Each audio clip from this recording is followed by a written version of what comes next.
kedua, pandangan Clark yang mengatakan bahwa kebenaran yang diketahui manusia diketahui oleh Allah. Terus keberatan itu mengatakan kami tidak berani mengatakan itu. Tidak ada titik sama sekali antara pengetahuan Allah dan pengetahuan manusia. Itu kata Van Til dan kawan-kawan. Kebenaran yang diketahui manusia diketahui Allah. Jadi kalau saya misalnya begini, saya tahu 2 tambah 2 sama dengan 4. Kalau menurut Clark, berarti 2 tambah 2 4 yang kita tahu benar itu sama dengan yang Allah ketahui. Atau setidaknya kalau yang Allah ketahui 2 tambah 2 sama dengan 4, dan kita juga tahu 2 tambah 2 sama dengan 4, berarti disitulah ada titik temu ya. Betul, betul. Kalau Van Til tidak ada titik temu sama sekali. Tidak ada titik temu sama sekali. Jadi kayak fotokopi begitu ya. Tapi itu masalahnya adalah fotokopi juga itu beritanya sama kan? Ada kesamaan kan? Oke lah, yang lain tidak sama, tinta segala macam tidak sama, tapi informasi yang didapatkan sama kan gitu. Van Til memaknai kesederhanaan ilahi itu sebagai mencakup pengetahuan. Jadi kesederhanaan ilahi itu artinya bahwa apa yang Allah punya lah, Allah punya itu tidak di-share dengan yang lain. Tidak bisa di-share karena itu menyatu dengan Allah. Sifat-sifat Allah semuanya menyatu dengan Allah gitu. Tidak bisa di-share dengan yang lain. Kalau bisa di-share dengan yang lain, maka itu artinya kita memiliki Allah. Jadi kalau misalnya pengetahuan Allah yang menyatu dengan Allah. Kalau tiba-tiba kita mengetahui juga apa yang Allah ketahui misalnya, ya berarti kan kita sudah jadi Allah gitu. Itu pandangan Van Til. Dan Clark mengatakan bahwa kalau kamu memaknai ajaran tentang simplisitas ilahi dengan cara seperti itu, maka ya kita akan terjatuh dalam skeptisisme.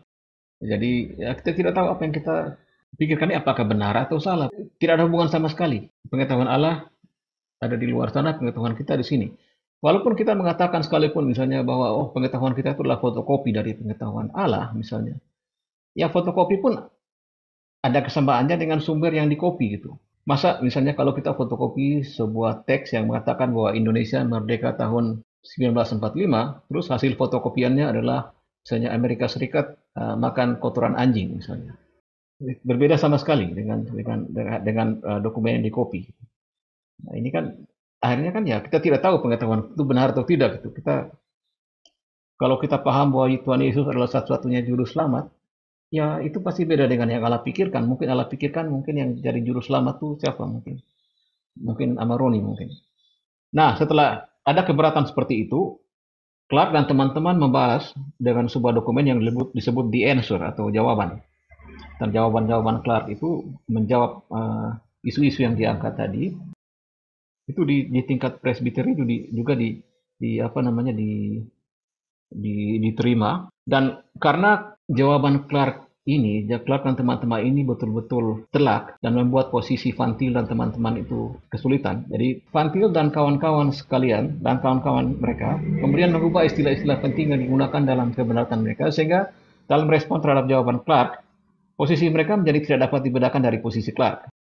Dan pandangan Van Til sendiri sebenarnya itu sudah hampir tidak bisa dibedakan dari pandangan Clark, karena dia mengatakan hal yang sama dengan seperti yang dikatakan oleh Clark. Nanti kita bisa lihat screenshotnya dan setelah ini, atau mungkin saya tunjukkan saja ya.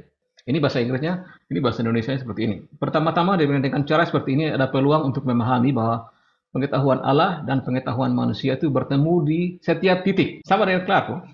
Kalau manusia punya pengetahuan ya ini bertemu di setiap titik kan. Dalam arti bahwa selalu dan dimanapun manusia dihadapkan pada apa yang sudah sepenuhnya diketahui dan ditafsirkan oleh Allah. Ya, kalau semua sudah diketahui dan ditafsirkan oleh Allah, dan manusia memiliki pengetahuan, ya jelas ada titik temu di situ. Semua pengetahuan manusia itu punya titik temu dengan pengetahuan Allah. Dalam hal ini, titik rujukannya tidak sama untuk manusia dan untuk Allah. Mustahil. Tidak ada fakta yang manusia temui dalam penyelidikannya di mana wajah Allah tidak berhadapan dengannya. Di pihak lain, jadi dia setuju. Dia setuju bahwa ada titik temu. Dan ini seperti persis dikatakan oleh Clark. Di pihak lain, dengan cara ini ada peluang untuk memahami bahwa pengetahuan Allah dan pengetahuan manusia sama sekali tidak ada titik temu, dalam arti bahwa dalam kesadarannya tentang makna apapun, dalam pemahaman mentalnya atau pemahamannya tentang apapun, di setiap titik manusia bergantung pada tindakan pemahaman dan wahyu yang tidak berubah di pihak Allah. Artinya pandangan Clark bisa diterima.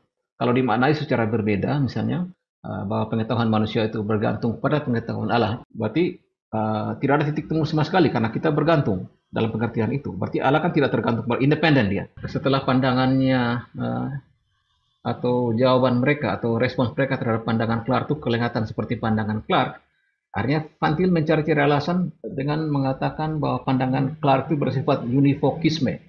Univokisme itu artinya bahwa apa yang Allah tahu kita tahu semuanya juga. Seperti yang Pak MIM yang sajikan di beberapa video yang kita bahas beberapa saat yang lalu, bahwa menurut Van Til, Clark berpegang pada univokisme gitu. Padahal univokisme yang dimaksud di sini Clark itu ya seperti univokisme dalam pengertian bahwa kalau kita tahu kebenaran, maka kebenaran pun itu pun Allah tahu.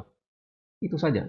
Tidak lebih dari itu. Tidak berarti bahwa semua segala hal yang Allah tahu kita tahu. Dan seperti itu.